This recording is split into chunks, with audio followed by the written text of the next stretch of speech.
हमारे साथ हैं भारतीय परीक्षा मजदूर संघ के राष्ट्रीय महामंत्री मुकेश सिंह जी। निगमीकरण को लेकर क्यों कर रही सरकार एफडीआई? देखिए, अभी 16 मई को माननीय वित्त मंत्री जी ने एक घोषणा की। जब वो 20 लाख करोड़ के राहत पैकेज की घोषणा कर रहे थे तो उसमें चौथे दिन उन्होंने बताया कि डिफेंस के सेक्टर में कुछ रिफॉर्म्स करने की ज़रूरत है। और अभी तक जो ऑटोमेटिक रूट से 49% की एफडीआई की अनुमति डिफेंस में, उसको बढ़ा करके उन्होंने 74% कर दिया। और दूसरा महत्वपूर्ण घोषणा की उन्होंने कि जो ऑर्डिनेंस फैक्ट्रीज़ हैं उनका कॉर्पोरेटाइजेशन करेंगे, उनका निगमीकरण करेंगे। लेकिन बार बार वो स्पष्ट करती रहीं कि ये निगमीकरण निजीकरण नहीं है। और हम सबका स्पष्ट मानना है कि निगमीकरण निजीकरण की राह में पहला कदम है। इसलिए हम सब बहुत उत्तेजित हैं, उसका विरोध कर रहे हैं, क्योंकि ये ठीक नहीं है। नुकसान क्या है आपको?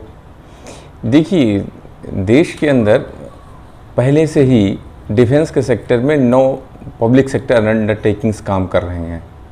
और माननीय वित्त मंत्री जी ने उस दिन ये भी घोषणा की कि स्ट्रेटजिक सेक्टर में 4 से ज़्यादा पब्लिक सेक्टर अंडरटेकिंग्स नहीं होंगे। तो डीपीएसयूज़ तो पहले से ही 9 हैं। 41 ऑर्डिनेंस फैक्ट्रियों का एक कारपोरेशन बनाएंगे तो ये 10वां कारपोरेशन होगा। ये इन कारपोरेशंस में से कौन से 4 कारपोरेशन बचेंगे और कौन से नहीं बचेंगे। दूसरा ये कि अभी जो पिछले हाल के वर्षों में हमने देखा कि जो जितने भी पब्लिक सेक्टर अंडरटेकिंग्स हैं, इनके मामले में किया ये जा रहा है कि अगर वो घाटे में जा रही हैं तो उसको डिसइन्वेस्ट करो, उसको बेच देने की। और डिफेंस के मामले में, ख़ासतौर से वेपन्स के मामले में, ये सब चिंताएं बहुत ज़्यादा हैं कि कल को क्या होगा कोई नहीं जानता है। इसलिए हम सब इसका लगातार विरोध कर रहे हैं। रक्षा मंत्री राजनाथ सिंह का अभी तक कोई स्टेटमेंट नहीं आया। रक्षा मंत्री राजनाथ सिंह का कोई स्टेटमेंट नहीं आया। इतनी महत्वपूर्ण घोषणाएं हुई हैं, ये इसके बारे में उनको खुद चिंता करनी चाहिए कि ऐसा क्यों हो रहा है कि रक्षा मंत्रालय के मामले में वित्त मंत्री की तरफ से घोषणा हो रही है।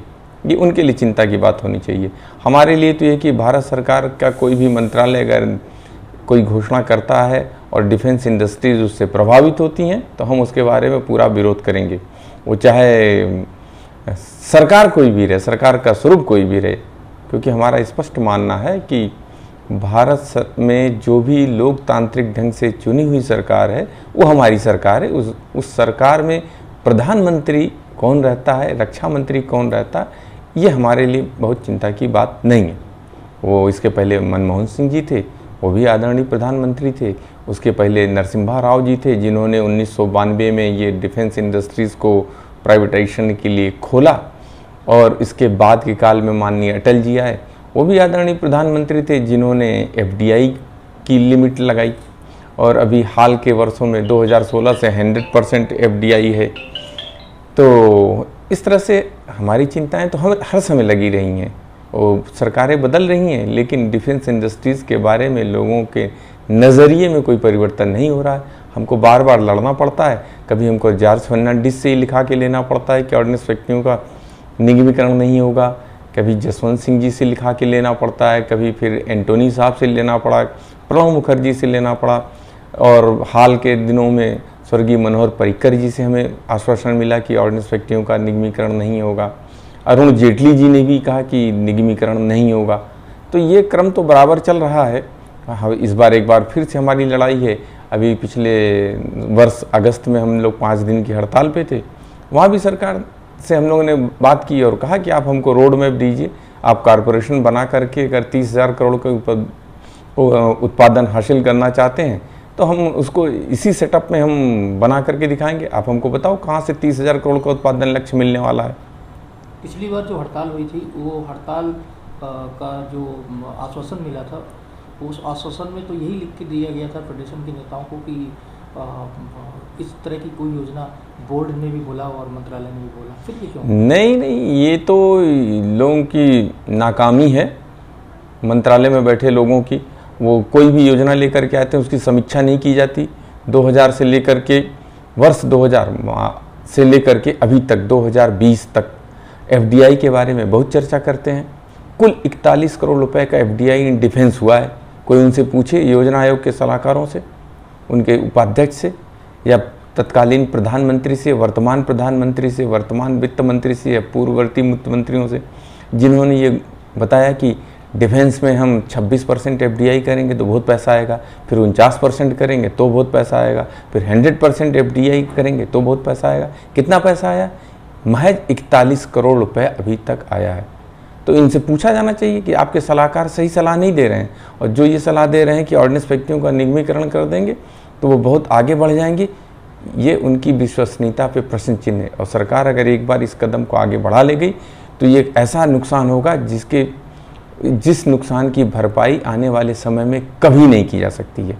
अगर ये 219 वर्षों की ऑर्डिनेंस फैक्ट्रियाँ कारपोरेशन में चली गई तो 5 साल के अंदर इनको बंद होने से कोई रोक नहीं सकता है। आखिरी क्वेश्चन है आपसे कि आप बीपीएमएस के राष्ट्रीय महामंत्री हैं और सबकी निगाहें आप ही के ऊपर हैं, क्योंकि आप बिल्कुल नेतृत्व करता है एक तरह से। पिछली बार भी आपने नेतृत्व किया था और संयुक्त एक संघर्ष समिति बनी हुई है। अगर इस परिप्रेक्ष्य में देखेंगे कि कोरोना जैसी वायरस फैला हुआ पूरी दुनिया में और देश भी अफेक्टेड है अपना, ऐसे में गवर्नमेंट इस तरह की पॉलिसी ला रही, तो आपको नहीं लगता कि ये एक तरह से जल्दबाजी में एक कदम गवर्नमेंट ने दिया है और इसकी आड़ में वो कर्मचारी के साथ और फेडरेशन के नेताओं को भी दरकिनार करते हुए एक तरफा ये फरमान जारी किया?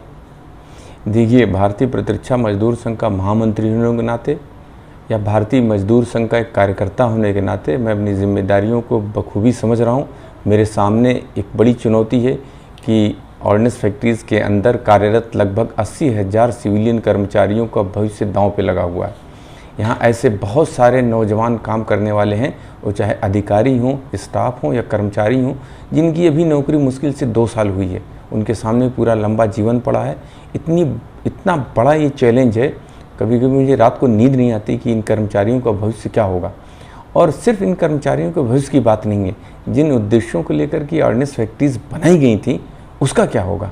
हम अगर हैं तो ऑर्डिनेंस फैक्ट्रीज़ की वजह से भारत के लिए हम वेपन्स के मामले में, डिफेंस इक्विपमेंट्स के मामले में हम प्राइस बैरियर का काम करते हैं, हम वार इंश्योरेंस का काम करते हैं। हम हैं तो आज भारत सरकार विदेशों से जो इंपोर्ट कर रही है उस पर हम नियंत्रण कर सकते हैं। हमको कारपोरेशन करने की बजाय जो है हमको और ज़्यादा सहूलियत देने की आवश्यकता थी। भारत सरकार को करना ये चाहिए था कि मेक इन इंडिया के नाम पे जो सहूलियतें प्राइवेट इंडस्ट्रीज़ को दी जा रही हैं वो दी जानी चाहिए थी। ईज़ ऑफ डूइंग बिजनेस के नाम पे जो सहूलियतें दी जा सकती थी वो दी जानी चाहिए थी। लेवल प्लेइंग फील्ड के नाम पे हमको प्राइवेट सेक्टर के बराबर खड़ा कर दिया गया। 2015 में हमको जो कस्टम ड्यूटी थी, एग्जम्पशंस था, उससे बाहर कर दिया गया। हमको भी अब कस्टम ड्यूटी देनी पड़ेगी। जितनी तरह की ड्यूटीज़ प्राइवेट इंडस्ट्रीज़ को देनी है वो सारी की सारी हमको देनी है। तो हम तो लेवल प्लेइंग फील्ड पे आ ही चुके हैं अभी, और हमसे आप क्या उम्मीद करते हैं। इसके बाद भी हमारी सोशल रिस्पॉन्सिबिलिटीज़ हैं।